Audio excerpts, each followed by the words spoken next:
करायचे स्मरण. गुरुर्ब्रह्मा गुरुर्विष्णू गुरुर्देव महेश्वरः सद्गुरु साक्षात परब्रह्म तस्मै श्री सद्गुरुभ्यो नमः.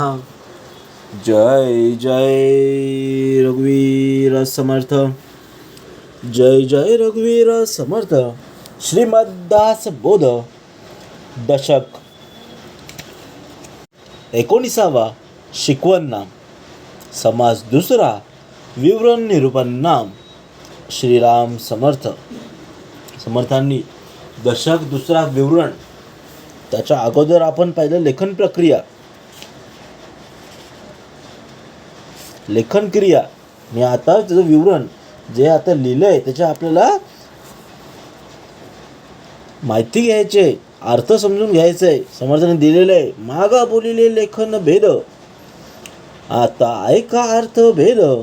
नाना प्रकारचे संवाद समजून घ्यावे. म्हणजे मागच्या समासामध्ये आपण लेखनातील विविध प्रकार बघितले, श्रवण केले. आता त्या शब्दांचा अर्थातील भेद समर्थ इथे सांगतायत. ते आपल्याला मनन करायचं आहे, विवरण करायचं आहे. वेगवेगळ्या प्रकारचे संवाद आहेत, त्याचा योग्य अर्थ आपल्याला समजून घ्यायचा आहे. या समासामध्ये इथे दिले नाना प्रकारचे संवाद समजून घ्यावे. शब्दभेद, अर्थभेद, मुद्राभेद, प्रबंध भेद, नाना शब्दांचे शब्दभेद जाणून पाहावे. हे बघा किती भेद आहेत. शब्दभेद आहे, शब्दांचे प्रकार आहेत, त्यांचे अर्थ आहेत, बोलण्याची शैली आहे, रीती आहे, लेखनाची रचना आहे. अनेक भेद आहेत. आणि हे सर्व जर जाणून घेतलं तर योग्य समज निर्माण होईल. हे आपल्याला जाणून घेता आलं पाहिजे. नाना शंका प्रत्युत्तरे, नाना प्रचित साक्षात्कारे, जेणे करिता जगदंतारे चमत्कारिती. म्हणजे नाना प्रकारच्या शंका आहेत. जीवनात अनेक प्रकारच्या शंका येत आहेत, पण त्यांची योग्य उत्तरही मिळतात. समोर सांगतात योग्य प्रत्येकाची, या प्रत्येक शंकेची उत्तरं आहेत. थोडं सापडायला टाईम लागतो, त्यांची योग्य उत्तरही असतात.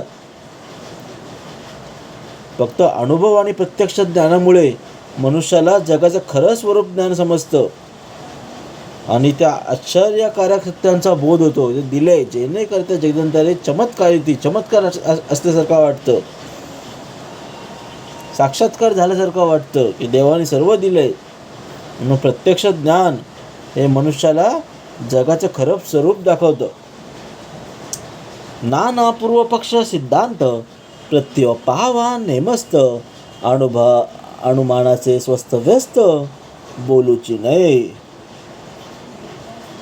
म्हणजे वक्त्याने नाना पूर्वपक्ष आणि सिद्धांत याची खात्रीपूर्वक अनुभव घेऊन बोलूच नये, मग बोलावे. म्हणजे कोणताही सिद्धांत स्वीकारण्यापूर्वी काही बोलायचं असेल तर त्याचं नीट पारायण करता आलं पाहिजे, नीट परीक्षा करता आलं पाहिजे.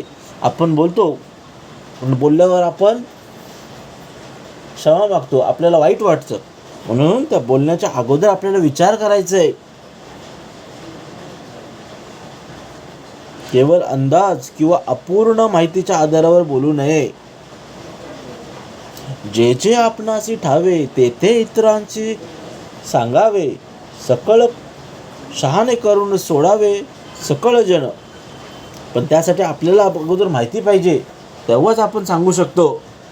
आणि जर आपल्याला काही माहिती नसेल आणि ते नुसतंच सांगत बसलो तर हे वायफाय बडबड आहे, याचा काही उपयोग नाही आहे. प्रवृत्ती अथवा निवृत्ती, श्रवणाविन अवघी भ्रांती, गळ्यापांथीला जगत ज्योती, चेतेल कोटे. म्हणजे प्रवृत्ती किंवा निवृत्ती. प्रवृत्ती म्हणजे संसार मार्ग आणि निवृत्ती म्हणजे वैराग्य मार्ग. त्याच्यामध्ये योग्य ज्ञान जर ऐकलं नाही तर तो भ्रमातच राहतो. समोर सांगतात हे श्रवणाविना अवघी भ्रांती, हे सर्व जग आहे, संसार आहे, सर्व भ्रांत आहे, स्वप्न आहे, त्यामध्येच खेळत राहणार आहे. जसं समज सांगतात, जसं दिवा नसल्यावर अंधार दूर होत नाही, तसं ज्ञानाशिवाय विवेक जागू शकत नाही. म्हणून दिलंय प्रवृत्ती अथवा निवृत्ती, संसार मार्ग असो, प्रपंच असो किंवा परमार्थ असो, वैराग्याचा मार्ग हा निवृत्तीचा मार्ग आहे.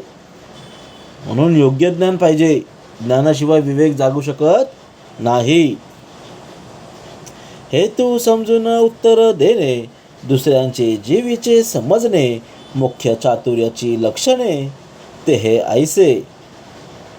म्हणजे समोरचाचा हेतू काय आहे हे ऐकून समजून घेऊन नंतर उत्तर देणं. त्याच्या मनातील जे भावना आहेत, जे मनातील जे प्रश्न आहेत ते ओळखायचे आहेत. आणि हेच खरं चातुर्याचे लक्षण आहे. समोर सांगतात, चातुर्यविना खटपट, ते विद्याची फळकट, सभेमध्ये आटाआट, समाधान कैसे.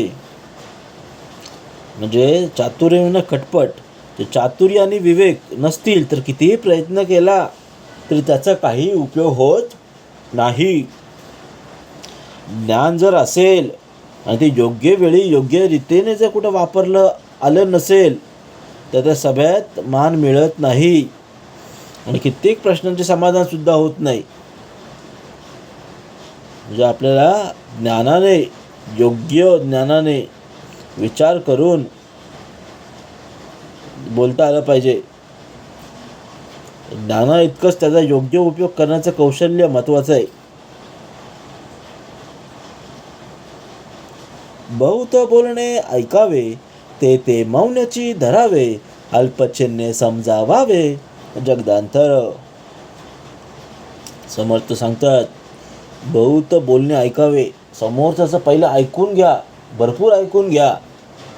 ऐकत असताना मौन धरा, म्हणजे शांत राहा, ऐकून घ्या समोरच्याचं. जो कुठे अडकतोय, कुठे थांबतोय, हे अल्पचिन्ह आहे ते समजून घ्या, नंतर मग बोला. समजा लोकांचे खूप बोलणं ऐकून घ्यायचं आहे आणि आपण तिथे मौन धरायचं आहे. थोड्या चिन्हावरून लोकांचा अंतरंग जाणून घ्यायचं आहे. बाष्कळपणामध्ये बैसू नये, उद्धटाची तडवू नये, आपणाकरिता खंडवू नये, समाधान जनाचे. म्हणजे स्वच्छंदपणाने वागणाऱ्या लोकात बसू नये. ते दिले बाष्कळ करणारे लोक असतात त्याच्यात बसूच नये. उद्धट माणसं आहे त्यांच्यासोबत भांडण तंटा करूच नये, फायदा नाही आहे. जिथे चांगल्या लोकांचे विचार असतील, जिथे काहीतरी आपलं भलं होत असेल तिथेच जावं. आपल्या वागण्याने लोकांचं समाधान भंगणार नाही याची काळजी घेतली पाहिजे. आपणाकरिता खंडवू नये सांगितलं, आपणाकरिता खंडवू नये, समाधान जयाचे. लोकांना त्रास होईल असं वागू नये. आणि जर कोणी कोणाविषयी जर वाईट बोलत असेल तर आपण तिथे बैसूची नाही. नेनतपणे सोडू नये, जाणपणे फुगू नये, नानाजळाचे हृदय, मृद शब्द उकलावे. म्हणजे आपले नेते पण सांडू नये, नेंटपण, जाणीव आणि नेणीव. आपले जे नेंतपण आहे ते सोडू नये आणि जाणतेपणात ताठ्याने वागू नये. जेव्हा जाणीव होते, जेव्हा समजतं, तेव्हा अहंकार कामा येता नये. आपला मृदू जे भाषण आहे, भावना आहेत, लँग्वेज आहे, तशाच त्या शब्दाने बोलता आलं पाहिजे. लोकांची हृदय जिंकता आली पाहिजेत. जाणीव आणि नेणीव हे दोन्ही असलं पाहिजे. आपल्याला जाणीवेत बोलता आलं पाहिजे, लोकांच्या भावना समजून घेता आल्या पाहिजेत. लोकांना चांगलं कसं वाटेल तसं आपल्याला बोलता आलं पाहिजे. प्रसंग जाणावा नेटका, बहुतांशी जाजू नका, खरे असताची नासका, फड होतो. म्हणजे पहिला समज सांगतात प्रसंग काय तो ओळखायचा आहे, तो समजून घ्यायचा आहे. अनेकांची उगीच झगडा करायचं नाही आहे, भांडणं करायची नाही, तंटा करायचं नाही आहे. त्यामुळे काय होतं, आपलं खरं वाटतं आणि लोकांचं खोटं वाटतं. आपलं म्हणणं जर खरं असलं तरी सभेच्या रंगाचा बेरंग होतो. प्रत्येकाला आपलं म्हणणं बरोबर वाटतं. शोध घेता आळसू नये, भ्रष्ट लोकी बैसू नये, बैसले तरी टाकू नये, मिथ्या दोष. म्हणजे कुठल्या गोष्टीचा शोध घ्यायचा जर असेल तर आळस करू नये. आळस हा माणसाचा शत्रू आहे. इथे दिलंय, शोध घ्यायचा आळसू नये. कुठलीही गोष्ट करत असाल, काम असो, संसार असो, काही असो, परमार्थ असो, त्यामध्ये आळस येता कामा नये. पुढे दिलंय, बहुतांशी जाजू नका. जाजू नका म्हणजे झगडा करू नका, मस्ती करू नका, उगीच मस्ती करू नका. त्यामुळे आपलं म्हणणं खरी असले तरी दिलं इथे काय दिलंय, शोध घेता आळसू नये, आळस करूच नये. आणि पुढे भ्रष्ट लोकी बैसू नये. जे भ्रष्ट लोक आहेत त्यामध्ये त्यांच्यासोबत त्या संगतीत बसू नये. नि बसले तरी टाकू नये, मिथ्या दोष. म्हणजे समजा जरी बसावं तरी लागलं तरी खोटे दोषारोपण करू नये. समोर सांगतात आपल्याला खरंच बोलता आलं पाहिजे. जाऊ नये तिथे जावे, परंतु विवेकासहित. विवेक असला पाहिजे. जरी कुठे आपल्याला बसावलं म्हणजे आपण गेलो, जिथे जायची इच्छा सुद्धा नसेल पण ते जावं लागत असेल, पण ते विवेकाने जायचं आहे, आपल्याला तसं वागायचं आहे. जाऊ नये तिथे जावे, परंतु विवेकासहित. अंतर आताचे शोधावे, प्रसंग थोडीची वाचावे, चटक लावून सोडावे, भल्या मनुष्यासी. म्हणजे अंतर अर्थाचे शोधावे. जो कोणी दुःखी असेल त्याच्या अंतरात्म्यातील दुःख जाणून घ्यायचं आहे, ते दूर कसं करता येईल त्याच्यासाठी प्रयत्न करायचा आहे. इथे दिले, अंतरी अर्थाचे शोधावे. म्हणजे दुसऱ्यांच्या अंतरी काय दुःख आहे ते आपल्याला जाणून घ्यायचं आहे आणि ते दुःख कमी करायचं आहे. चटक लावून सोडावे, भल्या मनुष्याशी. म्हणजे भल्या माणसांना आपली चटक लावून सोडावं. तेव्हा सांगतात, दुसऱ्याचा अंतरीस लागेल धक्का, ऐसी वर्तणूक करू नका. म्हणजे दुसऱ्यांच्या भावना दुखावतील अशी वर्तणूक आपण करता कामा नये. आपल्याला लोकांची भावना समजून, दुःख समजून त्यांना कशी मदत करता येईल यासाठी आपल्याला काम करणं महत्त्वाचं आहे. चटक लावून सोडावे, भल्या मनुष्यासी. मज्जा लसीत बैसू नये, समाराधनेसी जाऊ नये, जाता येळवलील होय, जिने आपुले. म्हणजे मज्जा लसीस बैसू नये. मज्जा लसी म्हणजे सभेमध्ये बैसू नये. जर मुक्तद्वार अंतसंपन्न असेल तर भोजन करण्यास जाऊ नये.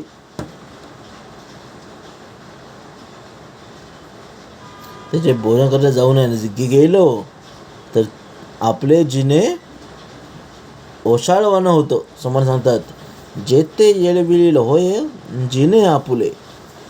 उत्तम गुण प्रगट व्हावे, मग भलत्यासी बोलता फावे, भले पाहून शोधावे, शोधून मित्र. उत्तम गुण प्रगट व्हावे. उत्तम गुण प्रगट म्हणजे आपल्या अंगातले जे चांगले गुण आहेत जे प्रगट करायचे असतील, दाखवायचे असतील, मग कुणाशी बोललो तरी आपली किंमत राहतं. म्हणजे उत्तम माणसाने पारखून त्यांच्याशी मैत्री करावी. समोरचा कसा आहे ते आपल्याला समजून येईल. जर आपले डोळे चांगले असतील तर जग सुंदर आहे, आणि जर आपली वाणी सुंदर असेल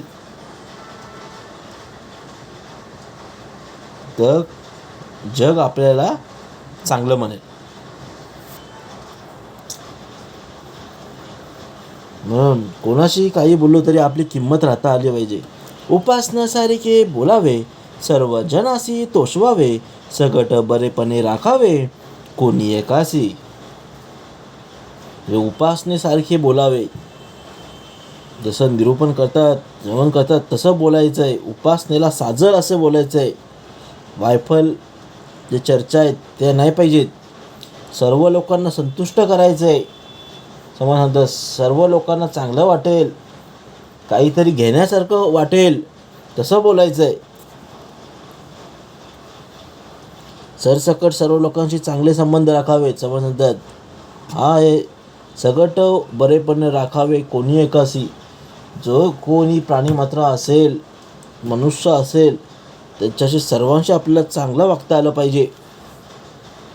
ठाई ठाई शोध घ्यावा, मग ग्रामी प्रवेश करावा, प्राणी मात्र बोलवावा आप्तपणे. म्हणजे कुठल्याही गावात प्रवेश करण्यापूर्वी ठिकठिकाणी माहिती गोळा करून मग प्रवेश करावा. तेथे सर्वांशी आपलेपणानं वागायचं आहे. तेव्हा आपल्याला समजेल कोण खरा कोण खोटा. ठाई ठाई शोध घ्यावा, मग ग्रामी प्रवेश करावा.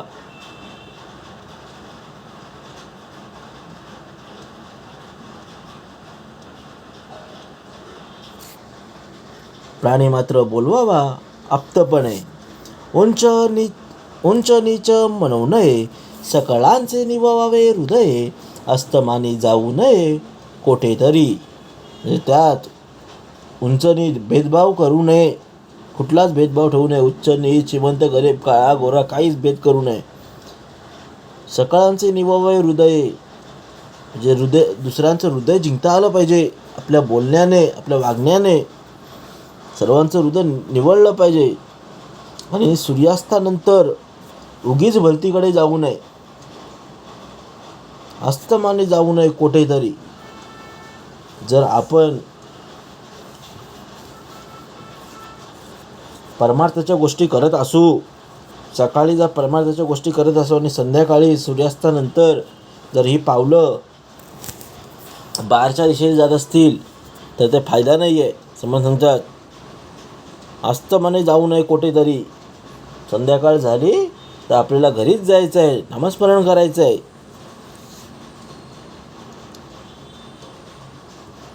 जगामध्ये जगमित्र, जिव्हे पासी आहे सूत्र, कोठेतरी सत्पात्र शोधून काढावे.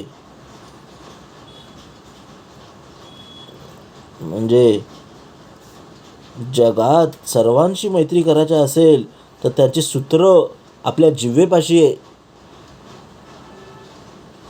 म्हणजे आपण जर गोड बोललो तर ते समोरचे आपल्याशी गोड बोलतील, तेव्हा मैत्री होईल. आपण जिथे जाऊ तेथील उत्तम माणसं शोधून काढायचे आहेत. जगामध्ये जगमित्र, जिव्हेपासी आहे सूत्र. हे सर्व जे आहे ते जिव्हा आहे. हे जे जिभेचं कार्य आहे, ती जीभ जर कोणाला बोलली, म्हणजे मुखातून काही जर वर्ड्स गेले तर आपली हाडं पण तोडू शकतात, किंवा आपण तरी कोणाची हाडं तोडू शकतो. हे सर्व आपल्या जिभेवर अवलंबून आहे. त्या जिभेला हाड नाही आहे, पण ती दुसऱ्यांची हाड तोडू शकते, हे मात्र नक्की आहे. म्हणून समजतात जगामध्ये जगमित्र, जिव्हेपासी आहे सूत्र, कोठेतरी सत्पात्र शोधून काढावे. कथा होती हे जावे, दुरी दिनासारखे बैसावे, तेथील सकळ हरद्र घ्यावे अंतर्यामी. म्हणजे जिथे कुठे बैठक असेल, कथा असेल, श्रवण असेल, तिथे जायचं आहे. दीन देण्यासारखे बैसावे, तेथील हरद्र घ्यावे अंतर्यामी. गरिबासारखं बसायचंय, दिनासारखं दयाळूसारखं बसायचंय. जेवढं आपल्याला श्रवण करता येईल, मनन करता येईल, तेवढं आपल्याला करायचंय, जायचंय. इथे दिलंय पुढे, सकळांमध्ये विशेष श्रवण, श्रवणाहुनी थोर मनन, मनन होय समाधान बहुत जनांचे. म्हणजे सर्व साधनात श्रवणाचं महत्त्व फार आहे, भरपूर आहे. पण श्रवणाहुनी मनन श्रेष्ठ आहे. श्रवण फक्त आपण ऐकतो, श्रवण करणं चांगलं आहे, फार महत्त्व आहे त्याचं. श्रवण म्हणजे ऐकणं, पण ऐकण्यानंतर ते मनन करणं आहे, ते साठवून ठेवणं आहे. त्यानेच समाधान मिळतं. कोणतीही गोष्ट आपण ऐकली, कोणतीही निरूपण ऐकलं, पण ते सत्यात उतरवणं आपल्या हातात आहे. त्याचं मनन करता आलं पाहिजे. कोणती गोष्ट वाईट, कोणती गोष्ट चांगली, हे आपल्याला सत्यात समजते. आणि ते समजलं तर समाधान नक्कीच होतं. मनने होय समाधान बहुत जनाचे, धूर्तपणे सकळ जाणावे, अंतरी अंतर बाणावे, समजल्या विना सिनावे कासयासी. म्हणजे धूर्तपणे, चातुर्यपणे, चलाकपणे सर्व काही जाणून घ्यायचं आहे. जेवढं काही शिकता येईल या जीवनामध्ये तेवढं शिकून घ्यायचं आहे. आपल्या अंतर्यामी लोकांचं अंतरंग समजून घ्यायचं आहे. आणि समजल्याशिवाय उगीच कोणाला शिकवण्यात काहीही अर्थ नाही. समजल्या विन सिनावे कासयासी. इति श्री दासबोधे गुरुशिष्य संवादे विवरण निरूपण नाम समास दुसरा. जय जय रघुवीर समर्थ.